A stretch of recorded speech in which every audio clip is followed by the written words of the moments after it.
Hello दोस्तों, welcome है आप सभी का हमारे चैनल में। लव स्टोरी कहानियाँ सुनाने वाले हैं। लव स्टोरी कहानियाँ स्टार्ट करने से पहले आप लोग कैसे हैं? मैं उम्मीद करता हूँ ठीक होंगे, मस्त होंगे, स्वस्थ होंगे, जहाँ भी होंगे ठीक ठाक होंगे। जैसे जैसे जमाना डिजिटल होता जा रहा है वैसे वैसे कहानियाँ किस्सा पढ़ने का दौर भी डिस्टर्ब होता जा रहा है। पहले लोग किस्से कहानियाँ अपनी दादी नानी से, पंचतंत्र की कहानियाँ इत्यादि को सुना करते थे।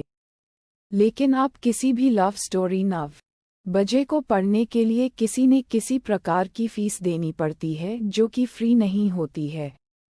ऐसे में लोग इंटरनेट पर फ्री लव स्टोरी नॉवेल्स को वेबसाइट के जरिए पढ़ने का प्रचलन जारी है। लव स्टोरियां तथा प्रेम कहानियां शुरुआत से ही ज़्यादा पॉपुलर माना जाता है, जिसमें के मोस्ट रोमांटिक लव स्टोरी बहुत ही ज़्यादा पढ़ने में मज़ा आता है और लोगों को आनंद मिलता है। तो चलिए आज के इस लेख में हम लोग लव स्टोरी सुनेंगे, बहुत सारी कहानियों के बारे में जानते हैं। मेरा नाम रूबी है और रमेश नाम का लड़का एक साथ किसी कॉलेज में पढ़ने के लिए जाया करता था। रूबी का घर रमेश के घर के बिल्कुल भी नज़दीक था, इसीलिए बचपन से ही बहुत का प्यारा दोस्त था। रूबी को जब भी किसी चीज़ की ज़रूरत पड़ती थी तो वह रमेश से मांग लिया करती थी, और रमेश को जब भी किसी चीज़ की ज़रूरत पड़ती थी तो वह रूबी से मांग लिया करता था। ऐसे में धीरे धीरे उन दोनों में काफ़ी ज़्यादा गहरी दोस्ती हो गई थी। अब रूबी और रमेश जहाँ भी जाता दोनों एक साथ जाया करता था। वह जब भी स्कूल में पढ़ाई कर रहा था तो दोनों साथ ही स्कूल में पढ़ते थे, और जब दोनों कॉलेज गए तो दोनों साथ में ही पढ़ाई कर रहे हैं। धीरे धीरे रमेश को रूबी के आदत लगने लगी थी, और हर रूबी को भी रमेश की आदत लगने लगे थे। दोनों के मन में कुछ और चल रहे थे, लेकिन दोनों ने कभी किसी को एक दूसरे को इस प्रकार से ना ही सोचा समझा था और ना ही बातचीत किया था। वह तो एक दूसरे को बस अच्छा दोस्त मानते थे, लेकिन दोनों के दिल में तो कुछ और था। लेकिन वह दोनों एक दूसरे को कुछ भी नहीं कह सकते थे। धीरे धीरे दोनों में हो ज़्यादा गहरी दोस्ती होती जा रही थी। रूबी को हमेशा लगता था कि रमेश उसके लिए पूरी जिंदगी भर हाजिर रहेगा, किसी भी काम करने के लिए।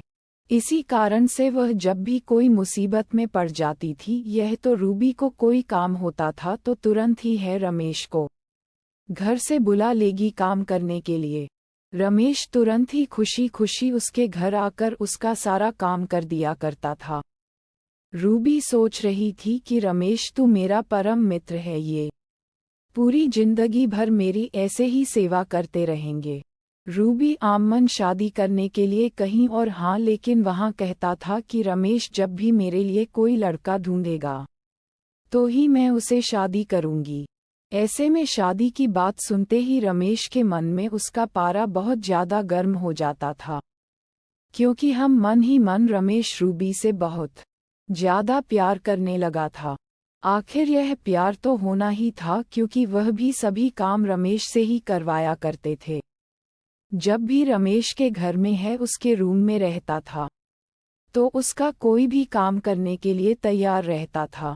इस प्रकार से कहीं बाहर रूबी का शरीर रमेश के शरीर से टच होकर भी रहा था।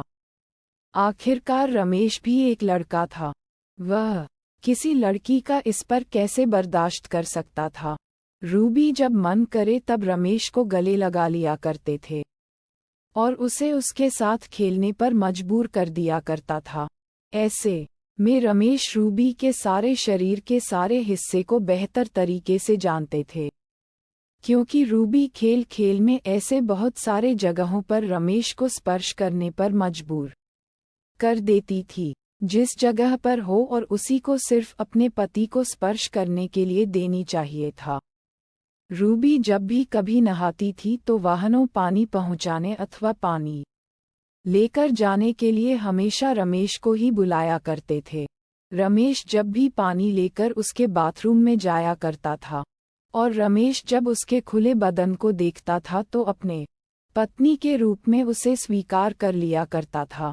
रूबी रमेश को अपना परम मित्र समझता था और वह नहाते वक्त भी और नहा के आने के बावजूद भी रमेश से मस्ती किया करते थे।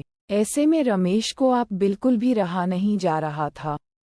लेकिन रूबी जब रमेश को कहती है कि मेरी शादी कहीं और करने का मन है तो रमेश का दिमाग बहुत ज़्यादा खराब हो जाता है।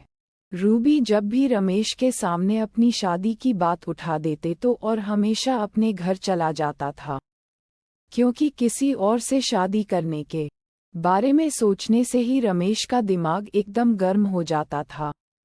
लेकिन रूबी का मन बिल्कुल भी ऐसा नहीं हुआ। रमेश को केवल काम करवाने के लिए अपने साथ रखते थे। कुछ दिन बीत जाने के बाद रूबी के माता पिता उसकी शादी करने के लिए लड़का देखने के लिए जा रहे थे। इस बात की जानकारी रमेश को बिल्कुल भी नहीं थी। इनकी स्कूल कॉलेज बंद होने के कारण रमेश और रूबी के घर बहुत कम जाने लगा था। जिस दिन और रूबी के घर वाले को उसके ही लड़का देखने के लिए जाने वाला था, उसी दिन रूबी रमेश को फ़ोन करती है और कहती है कि मेरे लिए मेरे घरवाले ने लड़का देखने जा रहे हैं, तुम्हारा वहां जाना अनिवार्य है, क्योंकि तुम हमारे सच्चे मित्र हो और जब तक तुम लड़का को नहीं देखोगे मैं शादी नहीं कर सकती हूँ। इतना सुनते ही रमेश का पारा एकदम गर्म हो गया। वह तुरंत ही तिलमिला उठा और फ़ोन पर ही रूबी को कसके बोलने लगा। रमेश रूबी को बोल रहा था कि मैं कौन हूँ तुम्हारे लिए लड़का देखने जाऊंगा। मेरी तुम्हारी दोस्ती कॉलेज में था और अब नहीं है, ऐसे में हम अपनी मम्मी पापा को लड़का देखने के लिए भेज सकते हैं, मुझे फुर्सत नहीं है जाने के लिए। रूबी को ये बात सुनकर बहुत ज़्यादा उदास मन हुआ, क्योंकि रमेश के मन से और रमेश के मुंह से इस तरह की भाषा उसने पहले कभी नहीं सुनी थी। रूबी सोच रहे थे कि रमेश को आखिर क्या हो गया है जो इस प्रकार से हमसे बातें कर रहा है। आखिरकार रूबी के माता पिता उसका लड़का देखने के लिए घर से निकल पाते हैं। उसके बाद उधर से आते हैं, वहां पर रिश्ता फाइनल कर लेता है। रूबी के माता पिता घर आते ही रूबी से कहती है कि तुम्हारा शादी मैंने फाइनल कर दिया है, अगले महीने तुम्हारी शादी है। अब शादी की तैयारियां शुरू कर दो, क्योंकि 1 महीने किस तरह बीत जाएंगे किसी को पता नहीं चलने वाली है। ये बात सुनकर रूबी बहुत ज़्यादा खुश हो जाती है और तुरंत ही फ़ोन लगाकर रमेश को कहती है कि मेरी शादी अगले महीने फिक्स हो गई है। तुम शादी के बाद 1 दिन पहले से ही मेरे घर पर रहोगे और यहाँ का सारा काम देखना होगा। इतना सुनते ही रमेश को बहुत ज़्यादा गुस्सा आता है। वह बिना कुछ बोले फ़ोन को काट देता है। आखिर शादी भी नज़दीक आ गई थी। शादी में आप सिर्फ 1 सप्ताह ही बाकी था। उधर रूबी के घर रमेश का आना जाना बहुत कम हो चुका था। रमेश बिल्कुल भी रूबी के घर आने के लिए पसंद नहीं करता था। रूबी की शादी की चिंता से रमेश सारा दिन रात भर रोते रहता था और वह अपने मन में ही सोचता था कि कितना अच्छा होता रूबी मेरी पत्नी बन जाती। मैं तो उसे बहुत प्यार करता था। पूरी जिंदगी में मुझे रूबी जैसी लड़की नहीं मिल सकती है। लेकिन पूरी बात ना बताने के कारण इस प्रकार का समस्या हुई है। अगर मैं पहले ही बता देता कि रूबी से प्यार करता हूँ, उसके बाद हो सकता था कि उसके माता पिता हमारी शादी के लिए राजी हो जाए। लेकिन अब तो रूबी की शादी फिक्स हो गई है, अब तो कुछ भी नहीं हो सकता है। मेरे कितना भी प्रयास करने पर रमेश उसकी शादी में जाने के लिए बिल्कुल भी तैयार नहीं था। रमेश किसी बहाना बनाकर हुआ शहर से बाहर जाना चाह रहा था, क्योंकि रमेश को उसकी शादी में मतलब की है रूबी की शादी में जाने का बिल्कुल भी मन नहीं था। अचानक एक दिन रमेश रूबी को फ़ोन करता है और कहता है कि शहर में मेरा कुछ काम है, मैं कुछ दिनों के लिए बाहर जा रहा हूँ, तुम्हारी शादी में उपस्थित नहीं हो पाऊंगा, मुझे माफ़ कर देना। इतना ही कहकर रमेश फ़ोन काट देता है। उसे बाद रूबी उसे बहुत बार फ़ोन करती है, लेकिन रमेश अपना फ़ोन को साइलेंट कर लिया था। फिर वह अपने सफ़र के लिए शहर की तरफ निकल पड़ता है। शहर में घुसे एक खास जगह पर घूमने के लिए जाना था।